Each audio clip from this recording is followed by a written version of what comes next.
Nick Reiner, the son of legendary filmmaker Rob Reiner, is reportedly no longer on suicide watch inside one of Los Angeles County's most tightly controlled jail facilities.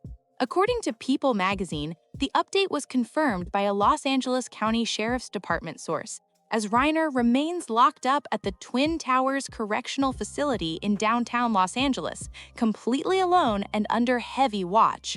He is isolated, closely monitored, and facing the most extreme charges possible. 2 counts of first-degree murder now sit on his record, along with allegations so severe they could make him eligible for the harshest punishment allowed under California law. No shortcuts, no leniency. When Nick Reiner was first processed into the jail system on the morning of December 15th, authorities wasted no time placing him on suicide watch. Officials labeled him a high-risk detainee, not just because of the charges, but due to documented mental health concerns and the intense media pressure surrounding the case, pressure that never lets up. Now, just weeks later, that designation has changed. According to the sheriff's source, Reiner has been officially removed from suicide watch, and the suicide prevention smock he was forced to wear day and night has been taken away. But don't get it twisted, his situation is still extremely strict and far from normal. Reiner remains housed in high observation housing, known as HOHA, a specialized unit reserved only for inmates with serious mental health needs. He is still kept in solitary confinement, still checked on every 15 minutes, still escorted by deputies whenever he leaves his cell, and still tracked by video surveillance during all movement outside his unit. No exceptions. Inside Twin Towers, Nick Reiner's daily life is reportedly stripped down to the bare bones. He wears only jail-issued clothing, a yellow shirt and blue pants, eats every single meal alone inside his cell, and has zero contact with other inmates. Total isolation. There are no phone calls, no visits, and no communication with anyone outside of approved jail staff and his legal team. Even when he leaves his cell for court appearances or medical care, he is escorted by a deputy and monitored by a body-mounted camera attached directly to the officer. Non-stop eyes on him. A law enforcement source previously explained to People why the conditions are so extreme. This is a high-profile case, and authorities reportedly want no one speaking to Reiner, asking questions, provoking reactions, or attempting to pull statements related to the deaths of his parents. Period.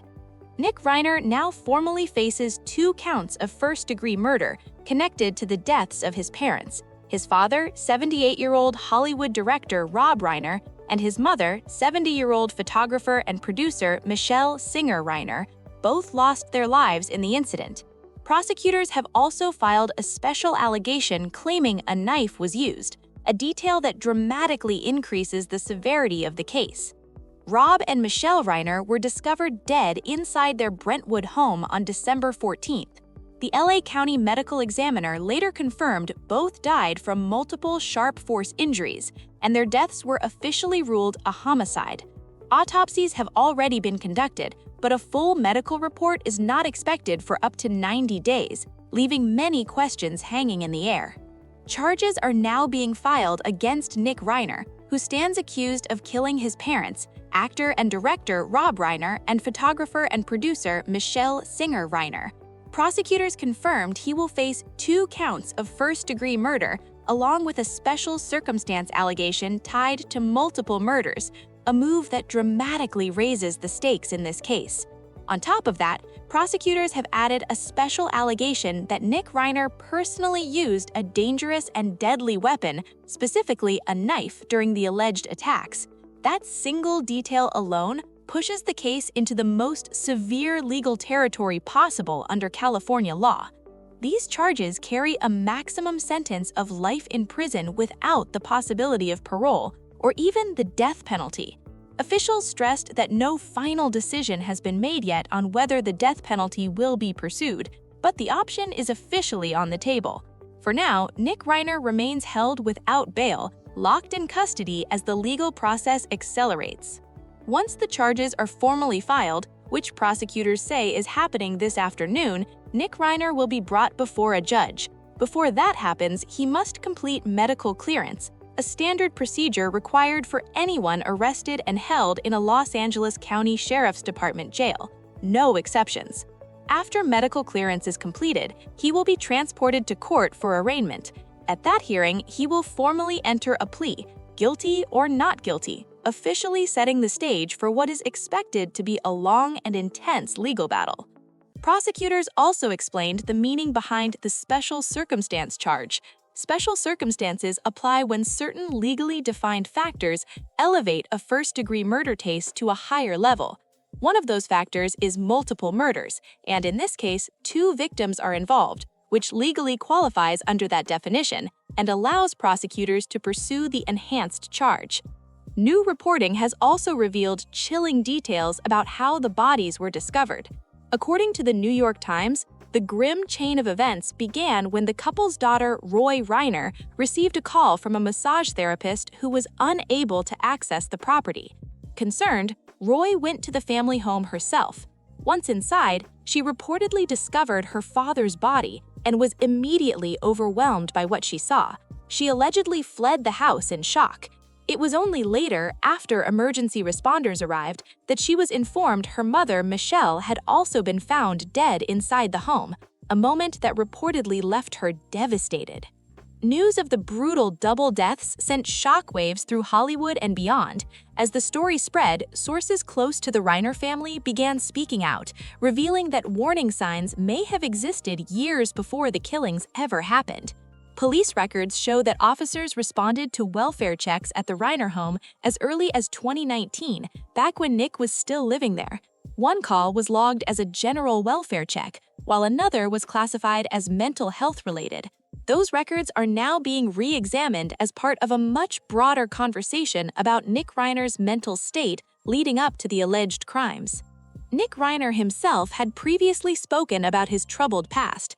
In a 2016 interview with People, he openly described years of drug addiction that began in his early teens. He said he cycled in and out of rehabilitation programs starting at age 15 and at times experienced homelessness, sleeping outdoors for nights or even weeks. Those painful experiences later influenced the semi-autobiographical film Being Charlie, which he co-wrote. At the time, Nick said he had been back home for a stretch long, reconnecting with his family and trying to stabilize his life, suggesting a period of rebuilding rather than collapse. Multiple outlets have since reported that Nick Reiner was being treated for schizophrenia before the deaths of his parents. Sources cited by the Los Angeles Times and NLBC say he had been prescribed medication for the condition, adding another layer of complexity to the case. Medical experts note that schizophrenia can involve symptoms such as psychosis, disorganized thinking, and difficulty separating reality from perception.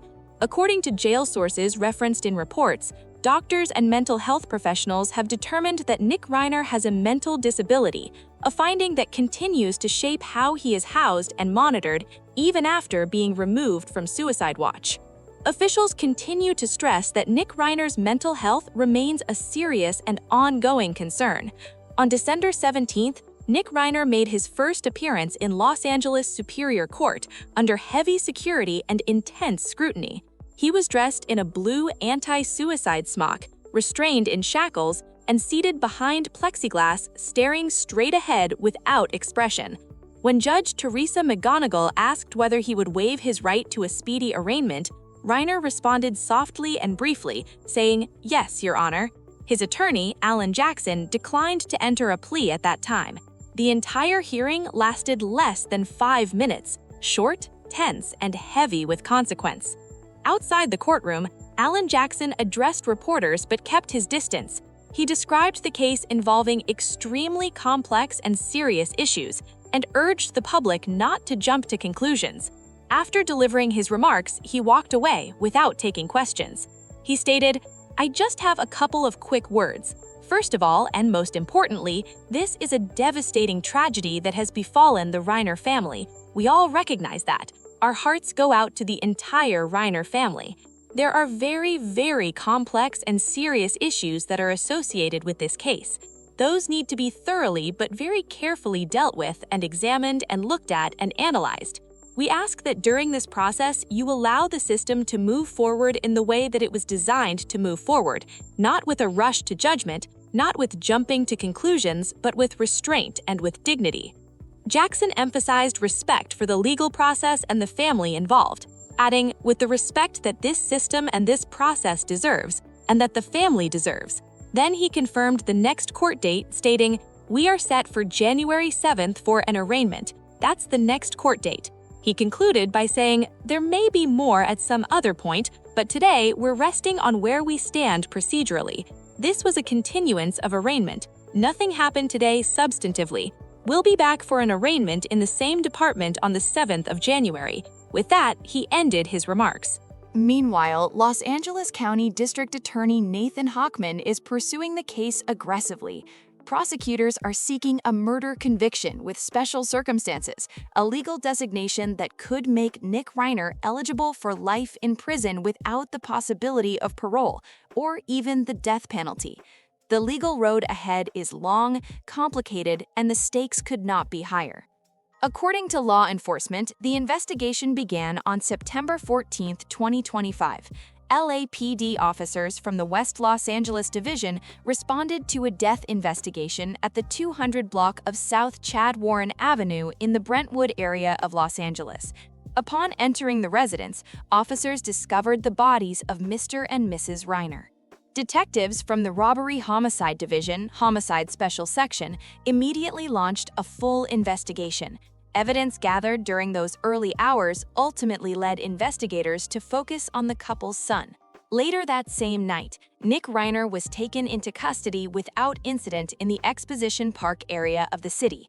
Authorities confirmed that he was arrested in a public location and did not resist officers in any way. Officials stated clearly that there were no signs of flight, no struggle, and no confrontation during the arrest. He was approached calmly, detained without resistance, and transported directly to police headquarters for processing.